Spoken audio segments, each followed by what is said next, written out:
Muito bem, o tema, conforme hoje foi dito aqui pelo nosso colega Albino, em inglês, vai ser o stress oxidativo e a vida humana, porque é disso que estamos aqui a falar essencialmente.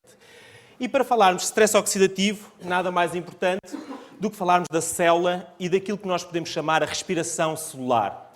Então o que é que acontece? A célula, para que é parte olhando para a anatomia microscópica, é a parte de todos os nossos tecidos, todas as células, e existem muitos tipos de células, todas elas precisam de respirar para que possam processar o seu metabolismo. E essa respiração tem a ver precisamente com o metabolismo de cada célula, que está dependente da própria respiração do ser humano. Ou seja, com isso sabemos que o oxigênio que nós respiramos, porque somos seres aeróbios, ou seja, precisamos de oxigênio para respirar, é indispensável à vida, mas vai sendo degradado. E quando nós degradamos o oxigênio no nosso dia-a-dia, vamos convertê-lo em água, principalmente, mas também em algumas substâncias mais nefastas, que são aqueles fatores da degradação do próprio oxigênio. E assim, há uma série de substâncias, com alguns nomes um pouco estranhos, como o anião superóxido, o óxido nítrico, ou principalmente o radical peróxido, que é talvez o pior e o mais grave, que são fatores da degradação, aquilo que se chamam oxirradicais, do oxigênio, e que normalmente cerca de 3 a 4% daquilo que nós respiramos vai se degradar nestas substâncias.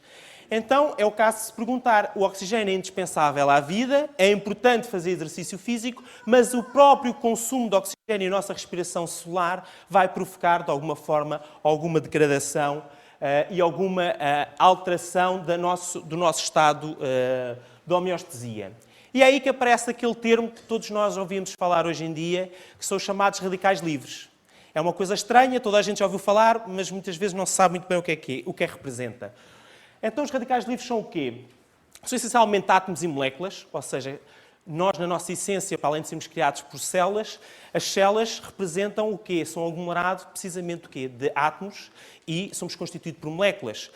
Pensar que praticamente tudo o que é vivo e o que existe no planeta Terra é à base de quê? De carbono, hidrogênio, oxigênio e nitrogênio ou azoto. Então, isso formam moléculas. E essas moléculas circulam dentro do nosso organismo. E lá está, o oxigênio acaba por ser o quê? Precisamente também ele uma molécula. Ora, quando temos moléculas e átomos a circundar no nosso organismo, se houver em algum momento, uma alteração da estrutura química desse átomo ou dessa molécula, essa alteração dessa estrutura vai formar, eventualmente, aquilo que se chama um radical livre. Isto porquê? Olhando, por exemplo, para um átomo é constituído sempre por um núcleo, a gente já sabe que esta coisa dos eletrões e dos neutrões normalmente são representadas como os prótons e os neutrões no centro, com os eletrões a circundarem em volta. Já sabe que não são propriamente umas órbitas estáveis, absolutamente lineares, mas existe então um número equilibrado daquelas três compostos que formam os átomos: os prótons, os neutrões e os eletrões. O que acontece, de facto, é que um radical livre é, pois, um átomo ou uma molécula que, em algum momento, vai perder um eletrão da sua última camada. Isso vai fazer com que essa estrutura fique instável. E, ao ficar instável, ela vai querer estabilizar-se. É como nós, quando nós torcemos um pé ou partimos uma perna, tentamos arranjar uma canadiana ou uma sueca para nos equilibrar. Mais ou menos a mesma coisa. Ou seja, tentamos sempre arranjar alguma coisa que nos dê equilíbrio. O átomo, quando se transforma em radical livre, também tenta arranjar alguma coisa. E vai arranjar o quê? Um outro eletrão a uma outra estrutura. Ora, é isso que vai acontecer. É que quando um átomo perde um eletrão da sua última camada, que é chamada camada de valência, vai tornar-se altamente reativo. E ao tornar-se altamente reativo, vai então alterar o processo de respiração tecidular e alterar os processos metabólicos, como o nosso organismo funciona. Isso, normalmente, o que vai acontecer, então, é que o radical livre vai, então, buscar a outros átomos aquilo que supostamente lhe faz falta. E vai criar uma cascata. Porquê? Porque, por sua vez, esta estrutura, que era um átomo equilibrado, vai esta estrutura ficar desequilibrada. E então vamos criar um efeito cascata, um efeito dominó, em que cada vez vai haver mais alterações dentro do nosso organismo. Isso é particularmente importante. Porquê? Porque o equilíbrio elétrico, e nós somos um ser elétrico e químico, vai ser alterado. Uma forma simples de explicar isso é aquilo que nós chamamos de oxidação. Praticamente todas as estruturas no planeta Terra oxidam, umas mais que outras. Há uma coisa que nós fazemos na escola, aprendemos logo quando muito novos, que é cortar uma peça de fruta, nomeadamente uma maçã, uma pera, uma banana, e que vemos que em contacto com o ar, essa mesma estrutura, o que é que acontece? Vai oxidar. Ou seja, a estrutura ao entrar em contacto com o ar vai degradar-se, normalmente fica com uma cor alterada e vai perder componentes. Aquilo que nós dizemos muitas vezes do sumo de laranja, que se o sumo de laranja não for bebido imediatamente a ser feito, passado algum tempo, algumas horas, perde qualidade. Aqui é a mesma coisa com esta maçã. Esta maçã aqui em baixo oxidou e perdeu algumas das suas componentes mais importantes. Então o que é que acontece?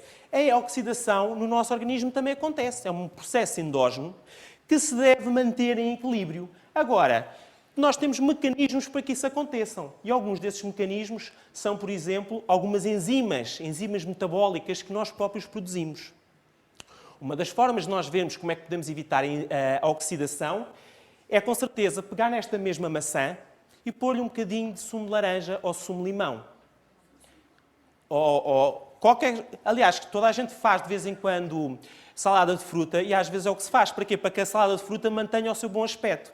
Isto porquê? Porque o sumo de limão, por exemplo, tem ácido cítrico e ácido ascórbico que funcionam como conservantes naturais e que vão manter o bom aspecto da nossa maçã e vão evitar o quê? O processo ou o fenómeno de oxidação.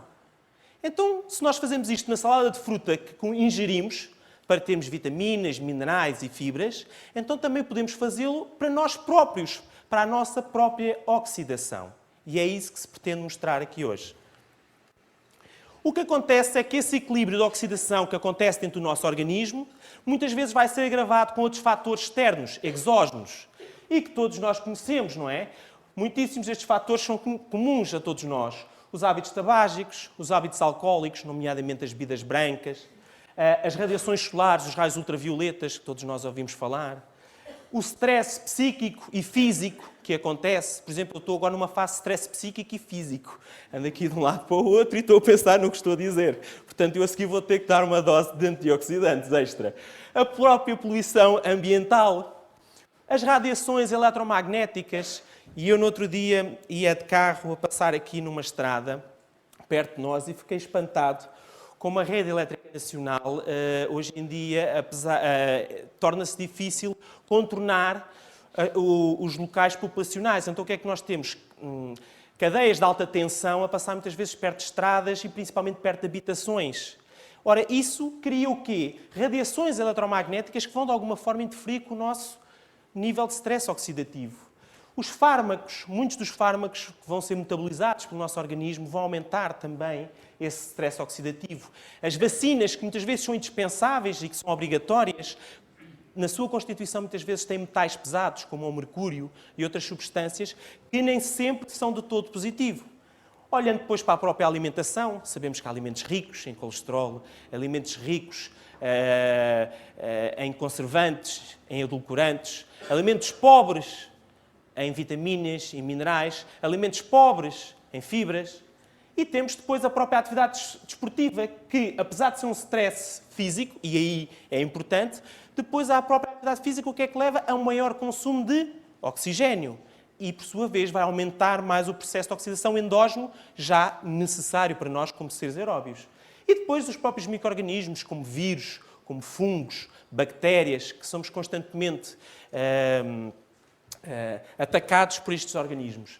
Então, reparem como todos estes fatores que aqui estão e que nos tocam e que interagem connosco no dia-a-dia vão, de alguma forma, poder interferir sobre a respiração solar e sobre a nossa carga genética, aquilo que nós chamamos muitas vezes como o DNA, e levar a uma lesão da célula. Então vemos o quê?